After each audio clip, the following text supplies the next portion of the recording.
Out in the sunshine today, finishing the gas tank. I'll show you how we do it next on Urban Monk TV.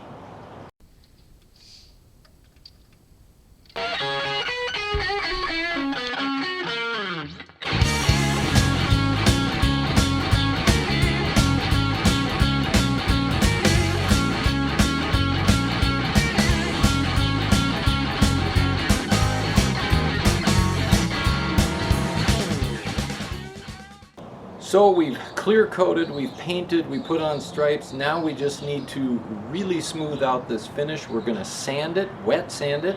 We're going to rubbing compound. We're going to polishing compound, and then we're going to wax.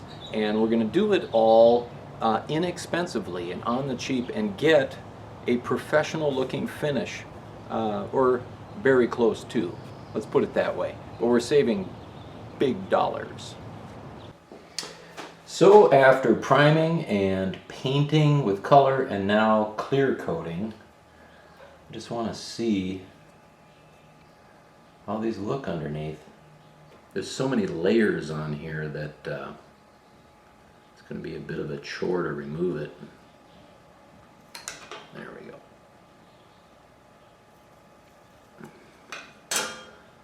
go. Little bit of a leak through there. But I could polish that out. And then these were a little abused to begin with. But you know, I kind of like that.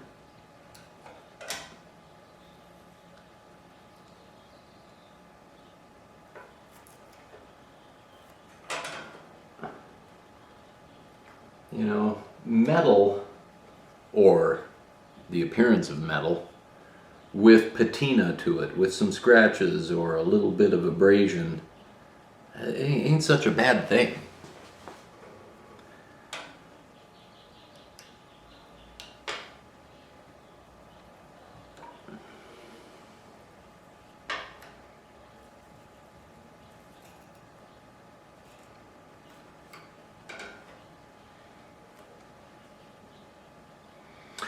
I think I like that. There was in my mind the idea that all that is silver could be painted like a gold, but it'll never quite pop like this, and this still shows the bike's age, which I think is worth communicating.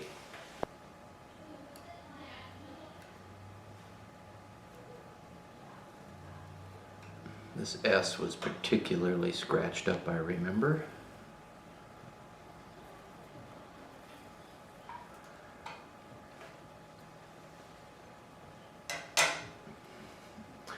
I don't know, guys, I think I like it with a little bit of history.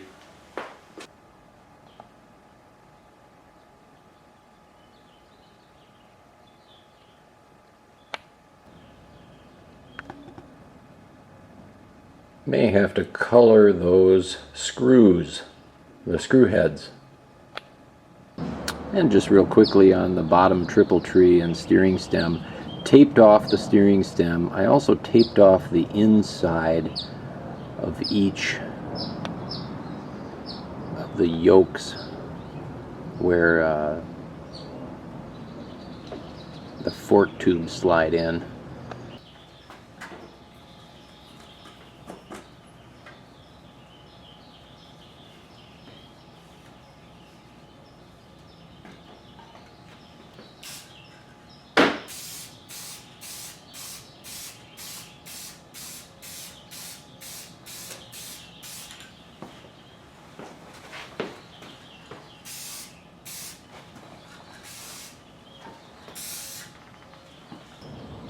Starting early in the morning here with 1500 grit with my beautiful birds as the soundtrack for this episode.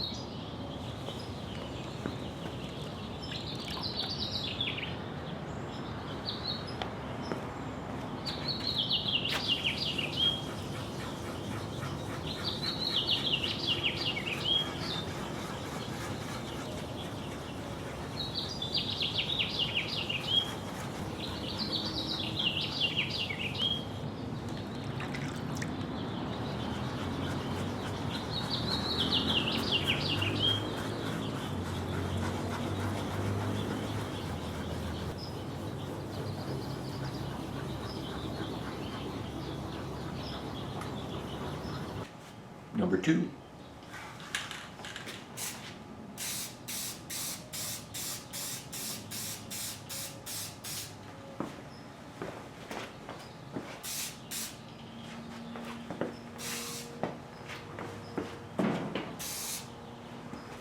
So you'll ask, why would he sand something that was so glossy?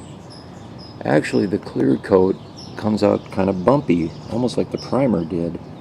And so, I don't know if you'll be able to see that, but what I'm trying to do is flatten this. And that's a pretty good shot. Essentially, I've taken the tops off the hills. Those are the dull parts, and the shinier parts are the valleys.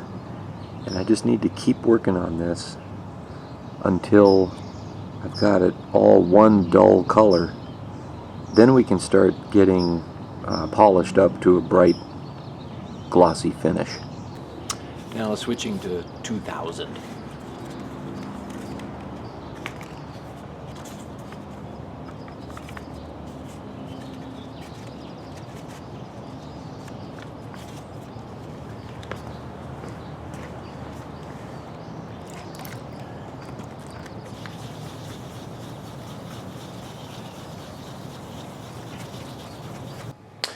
So just to put this all together in one place, here after the paint is my total, I'll call it polishing system. And it starts with the 1500 grit wet sand. You move on to the 2000 grit wet sand. Then we're going to move on to rubbing compound, which still has a grit, an abrasive to it, and will cut some of the paint material away as you use it.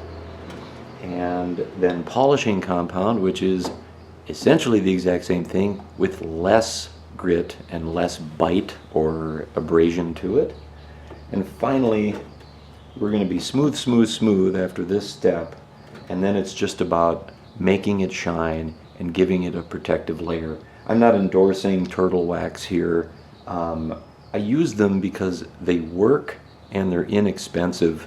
And again, I've said it 1,000 times, I really want to make this a budget project. I want viewers to understand that you can make, with your own sweat equity, I'll call it, a fantastic looking cafe racer on a budget, and you don't have to spend $4,000, $5,000, $6,000 to do it. Third and final.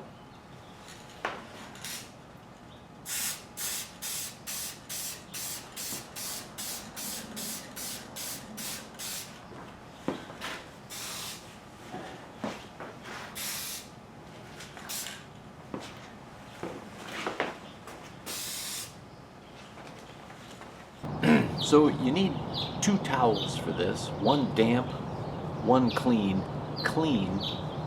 and dry. And the instructions on here say it should be cotton.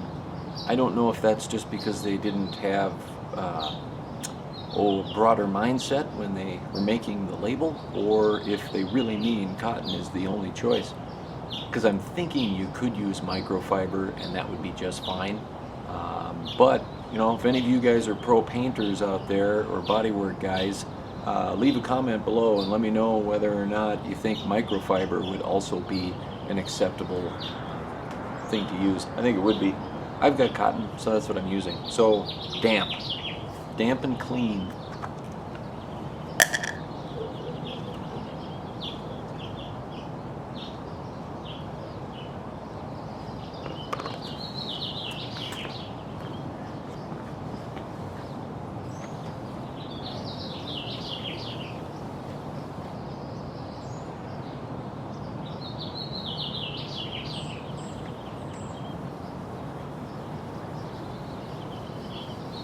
Little circles. It's essentially like doing a car wax. You're putting it on, it dries a little bit, and you buff it off. But you're cutting material as you go.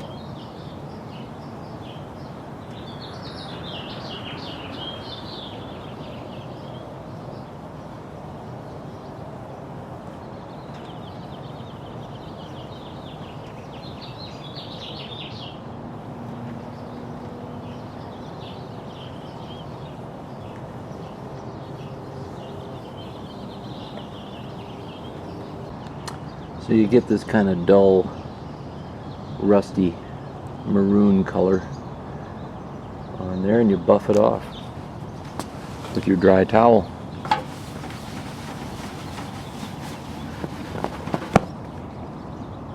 Things are smooth, but they're not shiny yet. The other thing I'll say about this is if you can do it outside in bright daylight in the sun, really helps a lot to see that surface. The camera, it's going to have a hard time picking up what I'll try to show here next, but we'll give it a swing. So here is the rubbing compound. I'm looking at this area here, and that's what I've done with it so far. But if we turn this, I don't know if you guys can see underneath that emblem area how that's still a little rough. Oh yeah, there you go. Rough. The rubbing compound will get that out. So I'm going to attack this area next. So then there's that same area again after the rubbing compound.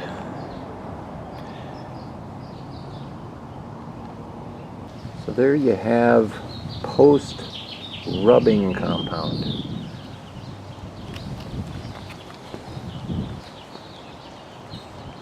On to polishing compound. The polishing compound is white, not that rust color that the rubbing compound is, but it goes on the same.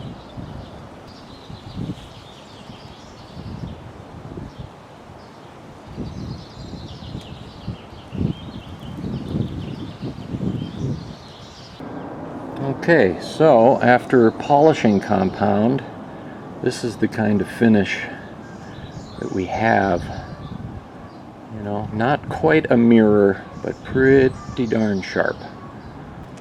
Then finally, with the wax, I can't go using the same damp cloth that I was using for the rubbing compound or the polishing compound.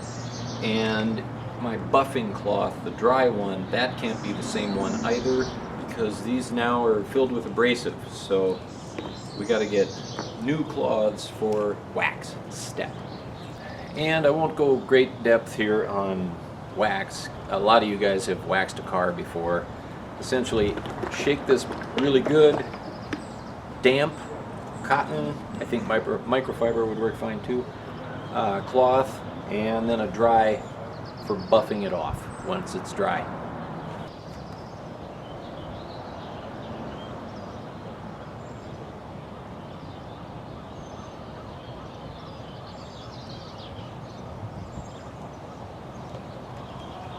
Little circles. And then just buff it off with a dry cloth.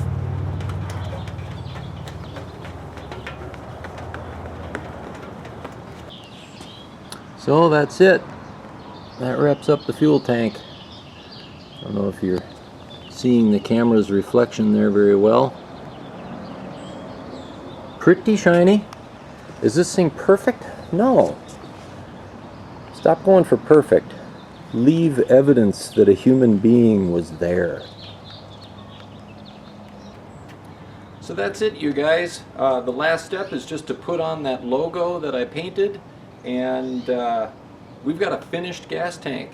It's been months in the making. Of course, I've only worked on it a couple hours each weekend, but you can do this yourself. You can get a great finish with rattle can paints, cheap from the hardware store, and using sandpaper and polishing compounds and cheap waxes. So you can see now how I'll probably be painting the other components on the bike. I don't know that I'll spend any more time in this video series showing my painting process, but the whole thing is there in, God, I don't know how many episodes, but very detailed, every step of the way, how to paint a gas tank, a fender, on anything, a fiberglass cowl or a plastic cowl.